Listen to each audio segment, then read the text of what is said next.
So my name is Scott O'Brien. I'm from London. I was originally born in Essex, but I lived in London since the age of 5. I grew up in Romford, in East London. I went to a Catholic school in East London. It's quite a rough school. It was in Becontree Heath. It's no longer there. Yeah, it was. My parents split up when I was young. When I was around about 7 years old. I was brought up mainly by my mother, and we lived in a council estate in Romford. It was quite a tough area. We weren't very rich. We was quite poor, but it was a loving family. My mum was extremely loving. She brought me up in a loving atmosphere. I went to a school which is, even though it was in quite a poor area and a rough area, and had low academic achievements coming from the school, they tried to instill good values into the pupils, and I think I was receptive to that. As I was growing up, I was brought up a Catholic, but my parents I think they were nominal Catholics. They were Catholic in name, they would go to church only for weddings or for baptisms or funerals. So, but I went to this a Catholic school, and they encouraged me to go to church. And that's when I around about the age of 13, 14, I started finding out about God and who God was. And I think the church instilled in me a good sense of who God was. And they gave me a good sense of spirituality, which I've carried on for the rest of my life. Leaving school, I didn't know what to do when I was about 16, 17. I know went on, when I was attached to the church, I went to a place in south of France called Lourdes, which is a pilgrimage site. And over there I worked in the hospitals, and I was helping the elderly. We took elderly from our diocese, our church, to the pilgrimage, and I met a nurse when I was over there, and we started talking, and I was really interested in his job, and it was a job about caring for people, for nurturing people, for talking to people, and I felt an affinity towards that. So I had this feeling had this sense of values instilled in me from the school and from the church. Had a strong belief in God, and I wanted to help people. So at the age of 16, I made a choice to become a nurse. I took my A-levels and I entered nursing when I was about 19. And I trained as a children's nurse. I think it was a tough area. It was, you had to be mentally and physically strong. I think I went to an all-boys Catholic school in London. As an all-boys school, people, other schools wanted to wanted to fight us, and the school had a reputation to maintain. The boys in the school had a reputation to maintain, and so we had I'll give you an example. We had a gang in our school, and our school was Bishop Ward, so we had a gang called the Bishop Ward Destruction Firm, so the BWDF. And in my first year, my very first week, I was in school. A group of this gang took the RE teacher, the religious education teacher, into the maths classroom, and they all tied their ties into a noose and tried hanging him from the ceiling from it. But unfortunately, it was one of those suspended ceilings, so the ceiling collapsed before anything disastrous happened to him. So that was an idea of what my school was like. It was, we had an organised gang, and we had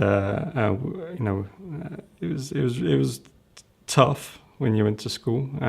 We were banned from all sporting events for 5 years, so we weren't allowed to play other schools at sporting events because there was a football match and someone took a gun to the football match and shot it in the air. I think it was at a probably an air pistol or whatever, but the police were involved, and no one wanted to play our school any sports anymore, so we were banned from that. And with that, you had if I took the wrong, I took the wrong.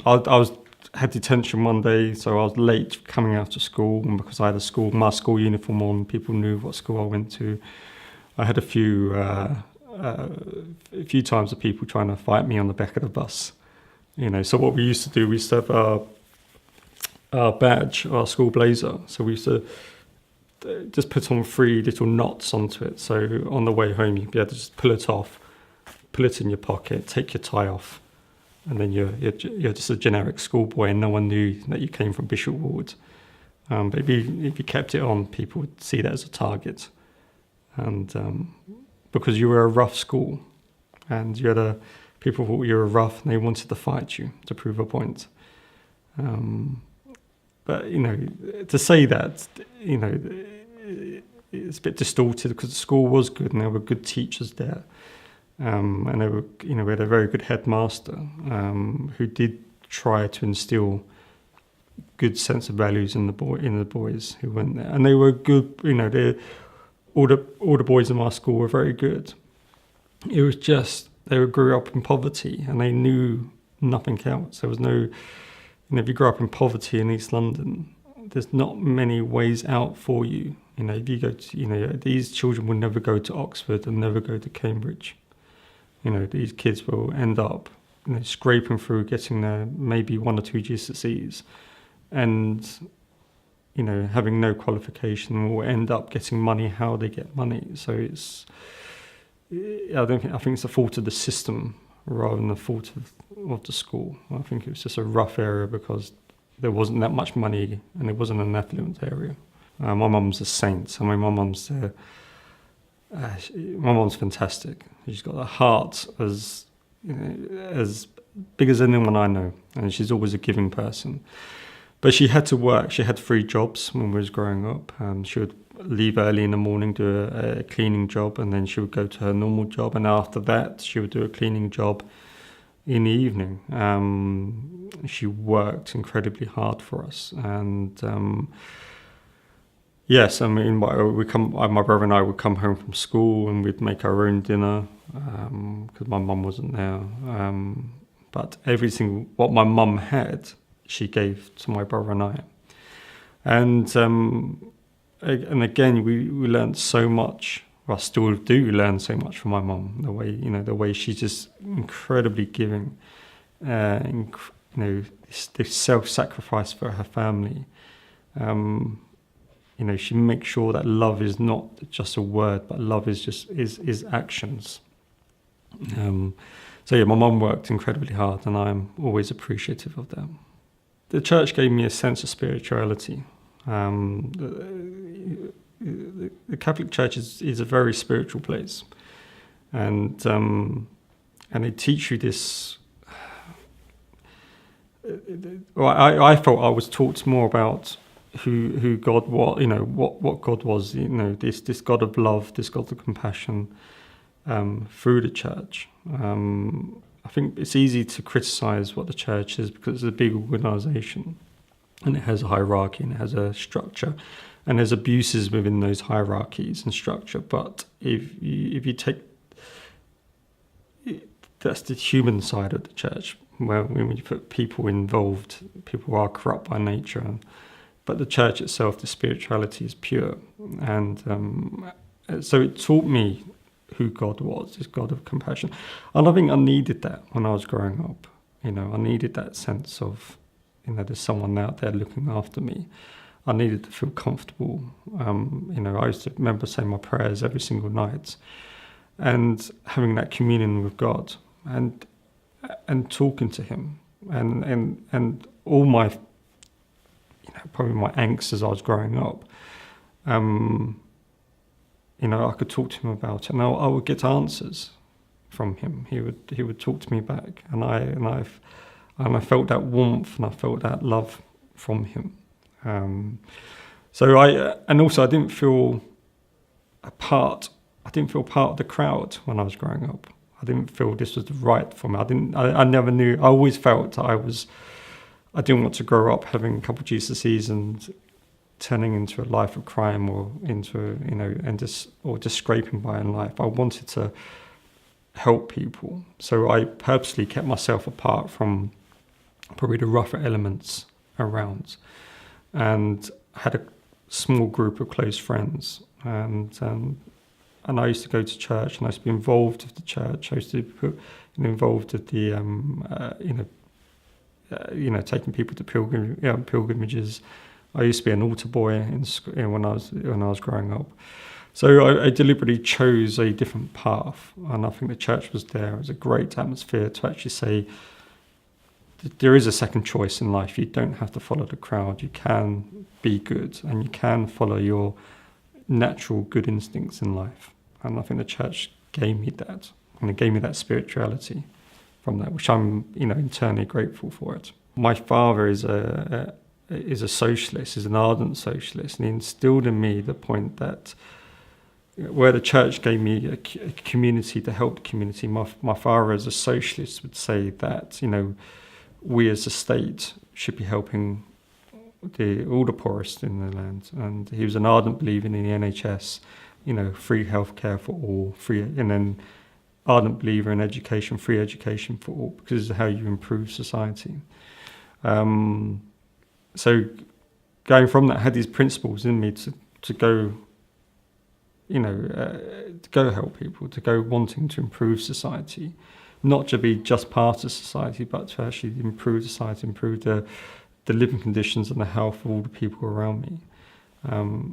It probably sounds more saintly than what it is. I mean, I was a 16-year-old boy, and I still did 16-year-old boy things. I did. I think that's the contradiction in my life. When at that age, I still went out, and at that age, I was drinking with my friends, or I was, doing other things as well. And I think at the age of 16 as well, I did go off to, up to the age of 16, I was genuinely, trying to do my best. I think at the age of 16, I was tempted by the world, and I went out and sampled the world until I was about 18. And then I felt that, when you go out and sample what you think are the delights of the world, it's quite a vacuous state. There's nothing there to fill you up. When I used to go to church, I used to come home feeling whole and filled, and feeling really good about myself. And when I went my 16 years, my 16th birthday, and I used to be going out to my friends, going to nightclubs and other places. I was filling my life with meaningless, what I thought were,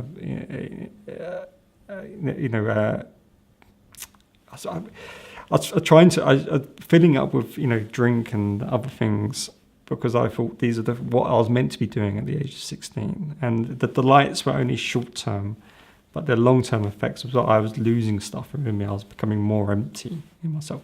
And I felt that, and I think I was about 18, I felt this emptiness inside of me, where as I was before when I was 16, 15, I felt quite full when I went to church, and I felt quite sated, for want of a better word. I was filled up with love. I felt genuinely happy with myself. When I was 18, I wasn't that happy, because I was substituting those for short-term enjoyment. So that's when I made another conscious decision to say, no, I need to pick another path. I need to go and do things that I feel that will help me spiritually. So this is when nursing came into my life, and nursing is a fantastic job.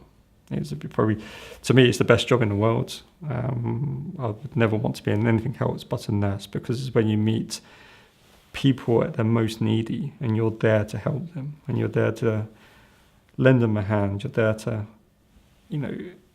curing people is not just about giving them medicine. It is about taking that whole person and leading through a journey to, hopefully health.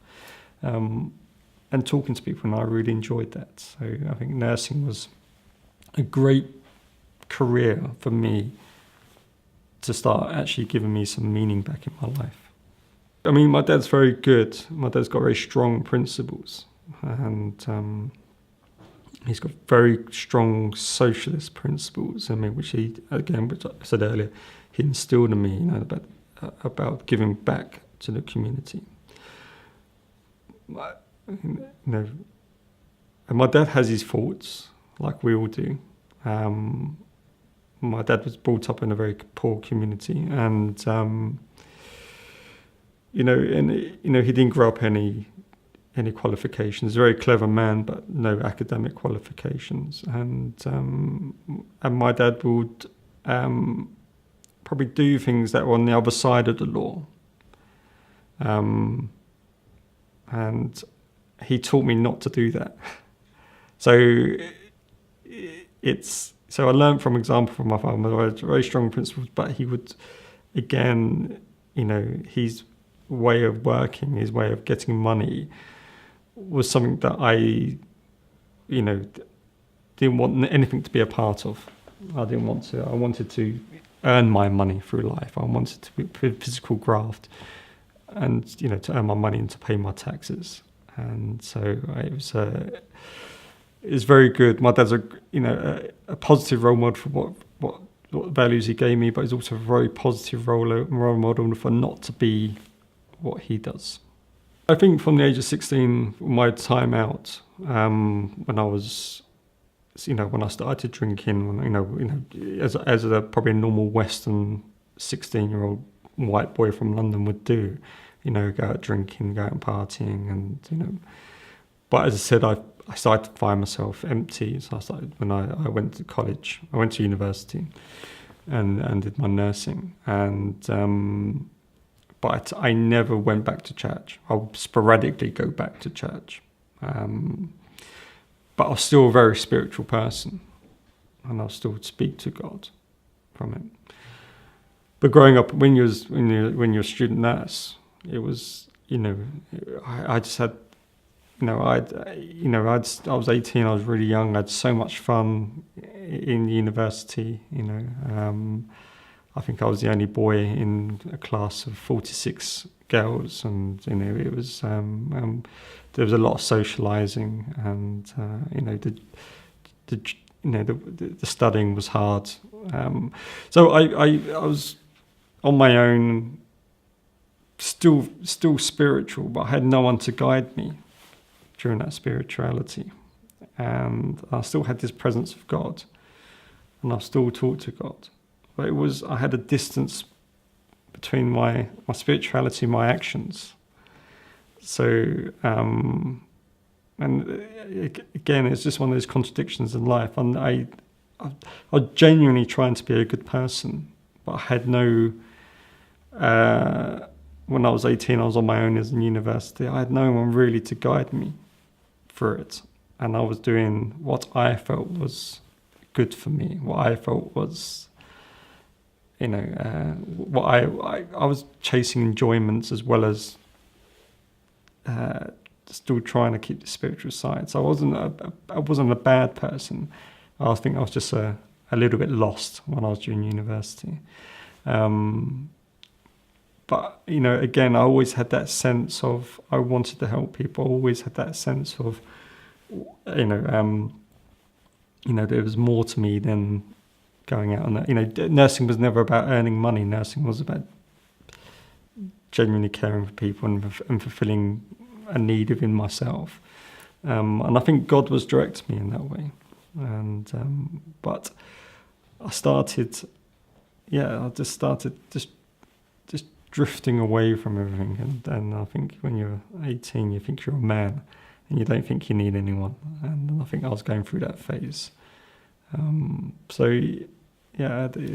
But university was great because I met loads of people, met different kinds of people, and I was always learning from all the people around me. I got married at the age of, I was quite young when I got married. I met someone when I was nursing, and we ended up having a child, or 2 children together, and I think we married about 10 years later from that.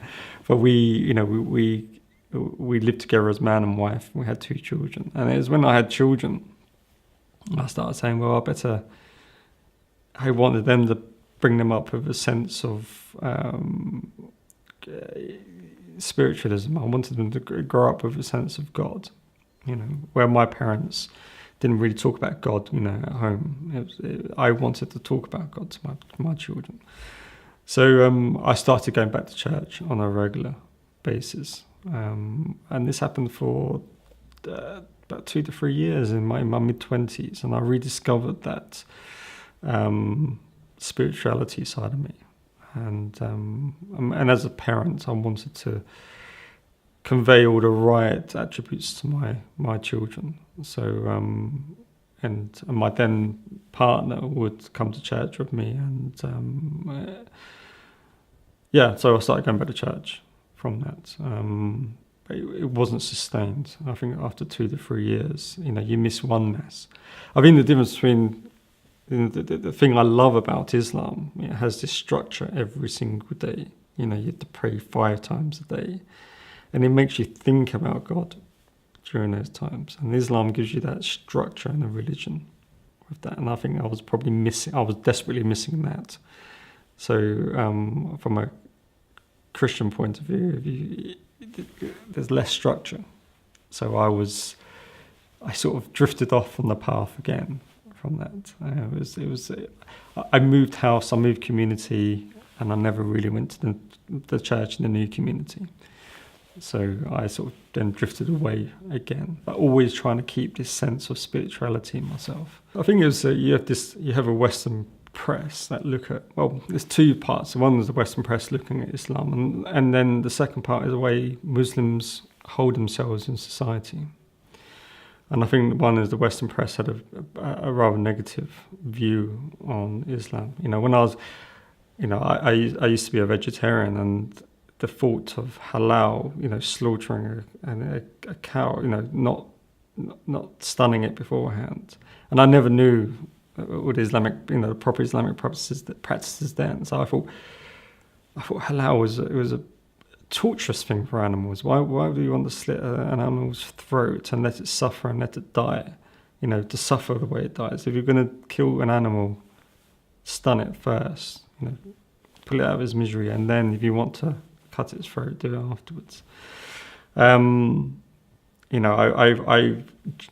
genuinely thought that, and I hope I get forgiven for this, but I genuinely thought that Prophet Muhammad was someone who just went around. He was a trader, and he went around picking up all these stories, and the Quran was just a mix mash of Judaism and Christianity, and the stories that are in the Quran are just rehashed stories from. So I didn't think, what's new about Islam? And then also you had, countries like, certain countries, Islamic countries, who would persecute Christians in their countries. Had this blasphemy laws that at a drop of a hat, if they said anything about the Prophet, they would burn and kill these Christian communities. Or you would hear stories about the amount of Christians that have been persecuted in the Middle East, and these are Muslim countries. Or if it's that kind of religion, why are they persecuting Christians for? It felt barbaric. It felt old. You had this. The Western press would give you this very extreme form of Sharia law, which certain countries perpetuate, that women can't drive, that have to stand 10 feet behind, 5 feet behind their husbands. You think, God, this is archaic, this is old, this is a cruel religion. What sort of, this is, it didn't mean anything to me. And I don't think if you asked me 20 years ago, I'd end up being a Muslim, I would have been shocked. I would have said, no, I would have never, ever renounced my Christianity, ever. Right? And Islam was this, it was quite I thought it was a negative religion, as in it was not spread by love, but it was spread by the sword. So what sort of religion is that? So that was my first interaction with Islam. I worked extremely hard in my job. I I said, I love nursing. I felt my career was in nursing. I worked in children intensive care, so it's where children on life support machines. So it's a very hard, emotionally taxing job, because unfortunately you see multiple children that die. The children that die in your arms that you would resusc. They would, unfortunately, some do not make it. So it's a hard job. I worked incredibly hard. I was going through different. I was trying to. I was doing I was doing lots of courses, my intensive care courses. I was trying to bring up my children. I was trying to pay my bills. So life was incredibly busy. It was incredible. Having 2 children, trying to pay the bills, trying to juggle a career as well. And I always felt it was very important that I spend as much time as I can with my children. So I wasn't never trying to be an absent father. On my days off, I'd fill my time with my children. I'd sit down, do homework with them, and read with them. So it was incredibly busy, and that's one of the many reasons why my first marriage broke up, because I think life was, it was hard. I had split up with my ex-wife, and I was living alone from that, and I had this choice in my head, and I've always had a real sense of God, always had a God, and I've always prayed informally. I've always talking to God with all my problems in my life, but every single time I'd always let Him down, because He'd always tell me what path to choose, and I sometimes choose His path, which is the harder path, but more or less I choose the easier path, the path I wanted to go down on, and every single time He would always guide me back. He was always there for me, and I think I started begrudging that. I started begrudging that someone was there for me, and I couldn't understand that. I keep on making these mistakes. I just spoke up with my wife. I wasn't. It was quite. I was in a lot of turmoil, emotional turmoil at this time, and I couldn't understand why God would always be with me. Why would God always? I've made plenty of mistakes in my life. How can He be so forgiving? And I used to begrudge Him that. I used to go, why? I used to, at that point, I used to shout at Him, going, why do you do this to me? Why don't you just let me alone? Why don't you just let me be? Why don't you just let me not have a faith? Having this voice in my head all the time telling me what to, to be good all the time, to be there all the time for me. And I found it really, really hard, because the conflict was that He was telling me, He was so loving, and I felt I was being such a, like a disrespectful son, trying to, not wanting to be a part of Him, and I felt, quite guilty about that. And I think during that time there's a film out called The Passion of the Christ, and it really affected me, and not in a way that I thought it would, because I felt incredibly guilty that this man died for me, as my Christian faith was saying, that Jesus died for me. And I didn't want anyone to die for me. I don't think I was ever good enough for anyone to be hung on a cross and be killed. And I didn't want that.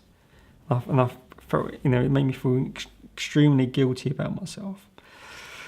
So spirituality-wise, I was going through, as in probably reflective in my life, quite a lot of turmoil, and I didn't really understand who God was.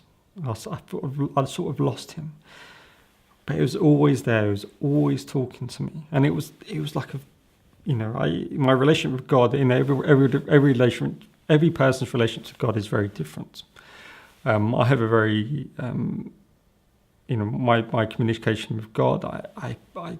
I can feel him even when I'm breathing. I feel him in the air around me. I have a sense of him around me all the time, and I struggled with that.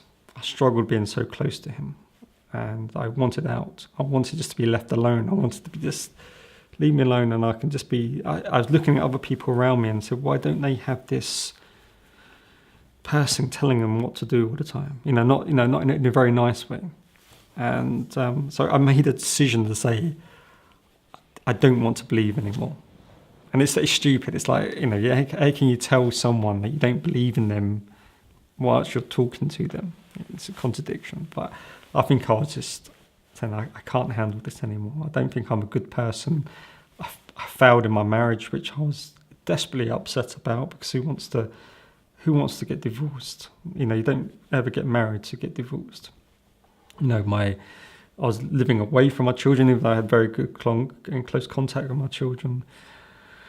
I felt I was, I think I didn't deserve God speaking to me. I didn't think I deserved him being nice, directing me. I think there's plenty of other people in the world he could have helped, better people than me. So I was spiritually in this turmoil, and then I began to work. I was working in a private hospital, and I was a manager there. And I was introduced to this a Muslim pharmacist, and just meeting her just turned my life around. It was just amazing, and here was this Muslim pharmacist, and she was probably the most. She was, when I was just to be a Christian, we used to term being called a witness. You're a witness to God, not because of what you said, it's because of your actions.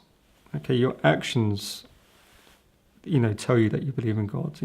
Many people can talk about belief in God, but it takes a good person to have all their actions emanating from God and doing everything for God. And this person was just immensely spiritual, or is immensely spiritual. Everything that she did was from God. She had a complete love of God. And you could see it in this person. This person had an aura about her of absolute serenity, that she was at one with herself, at one with God. And I said, I want that. I want what that person's got. And I don't know how to get it. So I would strike up a conversation with her. And because she was a Muslim and I had all these pre-held beliefs, as we talked about earlier, I thought there must be something in this religion. There must be something in this religion, because this person is so good.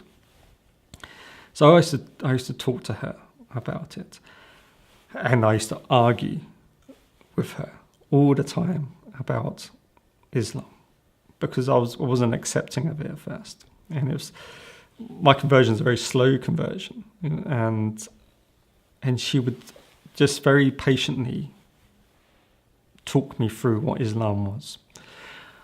And I'll go, why do you wear hijab for? Isn't it demeaning on women? Why do you wear this hijab? If you're hiding yourself from men, well, you're not letting men, which I thought was not letting men sin by looking at you in a sexual way. Why isn't that the fault of men? Why can't men control their lusts? Why do women have to cover their hair up for men to control their lusts? And I'd ask questions like this, and she would come back to me in a very eloquent answer. That's not the story. The story is about being being discreet about yourself, and not for men seeing you as a person, not as an object. And the way she would talk, that did make sense. And then I would go on to the next subject and go, didn't the Prophet Muhammad just make up all these stories? And she'd go, well, let's go back and we'll read some of the Quran. And then she would talk me through the Quran. And, there is something more to this. There's something in this book. There is something about that man called Muhammad. There was something there. And then, but again, I would argue. Again, I go, okay, why do you have apostasy laws in certain Islamic countries. And the Quran says there is no compulsion of religion. How can you be Islamic? How can they follow the Quran if they're willing to kill people because they don't believe in Islam anymore? And then she would go back to me and calmly speak, and calmly talk to me, saying, well, what I hear in the press is not always true, and the way people interpret Islam can be different, but she can only tell me her faith in Islam. And slowly, it started making sense. Over a year, it started making sense. And the first time I asked her out for just to come to a party, but it was a party for the whole hospital, so it wasn't a date. I just wanted her to come along, and I could talk to her then. And I met her at the party, and I was, I was very drunk when I met her, right? And she just talked to me that night, and that was the last time I've ever had a drink, because the way she talked to me that night was saying, she just completely saw through me, and got to the person inside who I wanted to be. And she spoke to that person who I wanted to be, not the person who I was.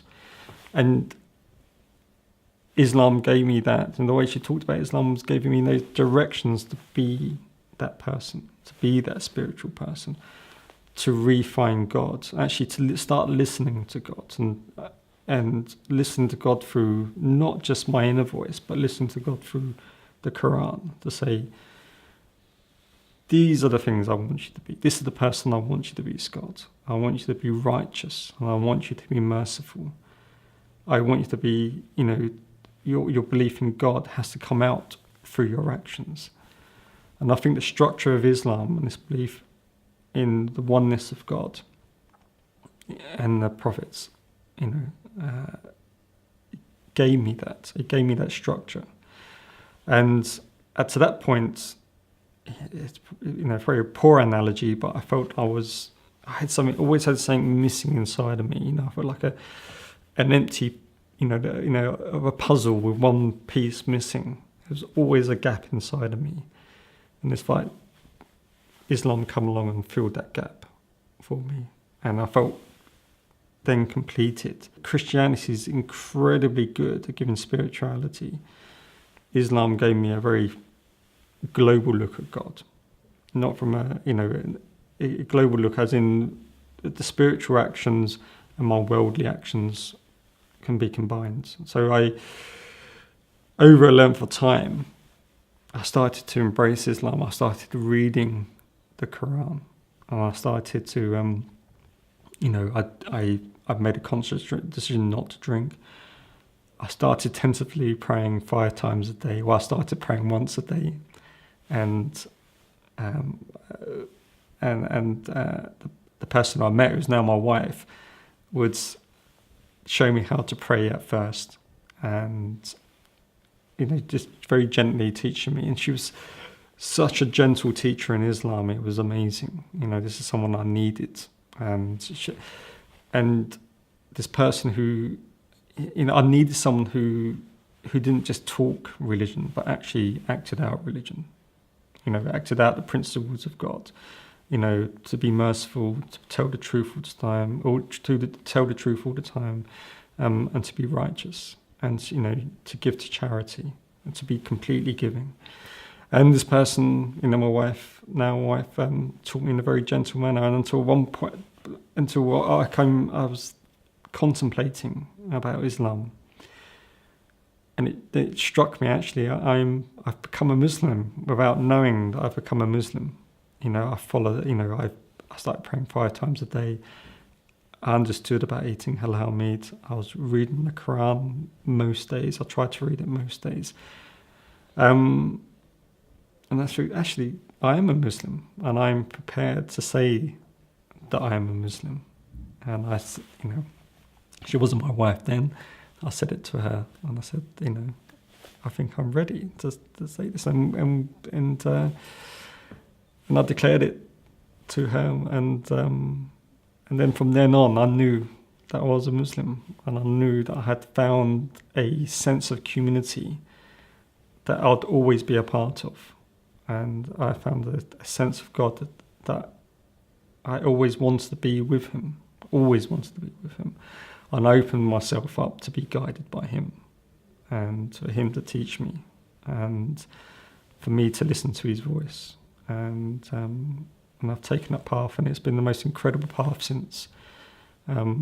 Life is very hard, but that sense of God and that sense of that oneness of God. You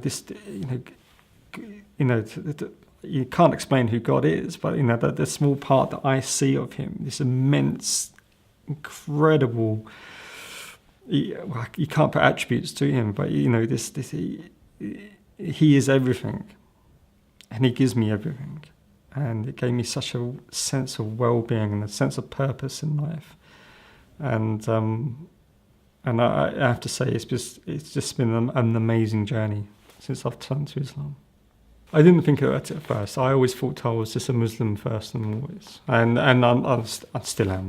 We're all Muslims, we're all brothers in one faith. We just practice faith a little bit different. And that's all. But at first, my wife never ever talked to me about Shia Islam or Sunni Islam. She just taught Islam, and that was it. It was simple. It was only when I started getting negative views on me from other Muslims. So I entered Muslim very innocently, and I hope I'm still kept a part of that innocence, because I want that innocence. I don't want to be, I'm Shia, they're Sunni, or whatever. I want to be one community. But of course there are differences in that. And it was only when I think I had my first Ramadan, and I was on my own. I was in Dubai, and I took my children away on holiday. So it's my first time. This is about 3 years ago. And I was in Dubai on my own. I was the first time without my wife praying, and I went to the prayer room, and I had my and I'll pray with my hands down. I play in a very shy way. And I came out to one prayer room, and a group of men come up to me and called me a kafir, and I was like, a bit shocked, and I didn't know what the word meant. Right, but they weren't very pleasant to me. And okay, well, fine. That was maybe I'm praying wrong. Maybe I'm doing things that I'm not meant to do. Because my wife wasn't here to guide me. And I thought, okay, but I carry on praying anyway at my own. And again, people come up to me, and you can't pray like this. Why are you praying like this for? And I was like, okay, I didn't know. I was shocked. I said, am I doing something wrong? And they're saying, why are you praying with your hands down by your side? And I was going, well, this is the way I've been taught. And then they're going, they're pointing their fingers at me and wag their fingers at me, and I'd go, okay, and I'd come back. And I came back and told my wife, and I said, I don't know what I did wrong. People would tell me off as I was in their prayer rooms, or coming out, never in the prayer rooms, I was coming out to the prayer rooms. And she goes, no, they're just, you do anything right. It's just, they're small-minded. They just don't understand, the way you pray. They're brought up a different way, pray in a different way. And they think everyone believes in that way of praying.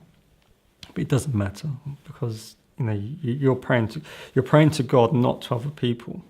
The way you pray, as long as you feel comfortable praying to God like that, God will accept your prayers. You're doing things right. Like, as in, and she's very generous. Like, God will accept their prayers, whether you cross your hands or not.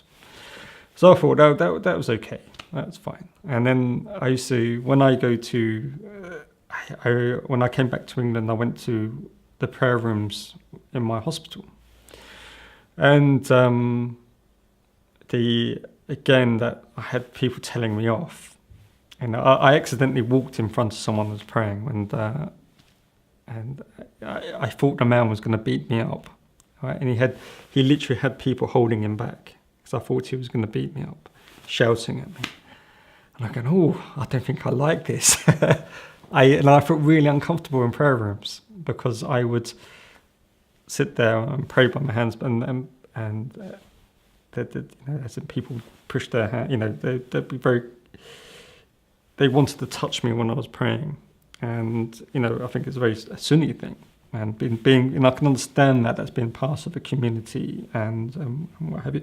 And at first, when people used to push against me, I thought I was in their way, so I'd move to the side, and again they would come up and just push me again, and I thought, oh, am I in the way? And I would step to the side, and I think then they gave up after a while. And then I started saying, oh, okay. And people would look at me when I was praying. And I was like, I thought, because am I a white man in this? Because everyone else is, a different colour to me. But it was because I was a Shiite, not a Sunni.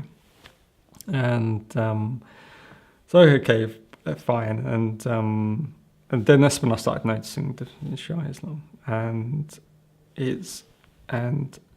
then I started, there is, unfortunately, different people's perception of Islam is different from my perception of Islam. And there was a program a couple of years ago called My Brother, the Fundamentalist. And he had an Englishman who converted to Islam, and he converted to Wahhabi Islam. And he grew his beard and what have you, changed his name. And his brother was filming him. So his brother held out his hand to shake his hand. And the Islamic brother wouldn't refuse to touch him because he was not a Muslim.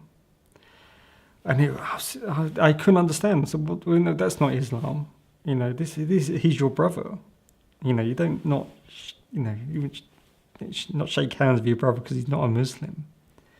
He's your brother. And I thought, what is this they're teaching them? What is this interpretation of Islam that I don't see? What is this? And I was really, really confused about it. And I was going, definitely this is not what Shia Islam was. And that's when I started saying, well, actually,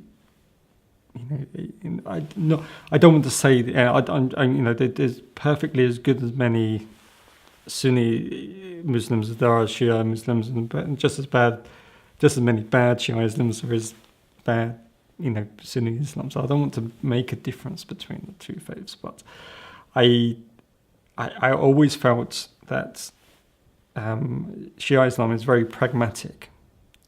It's all about, it's not words, because anyone can speak words, good words.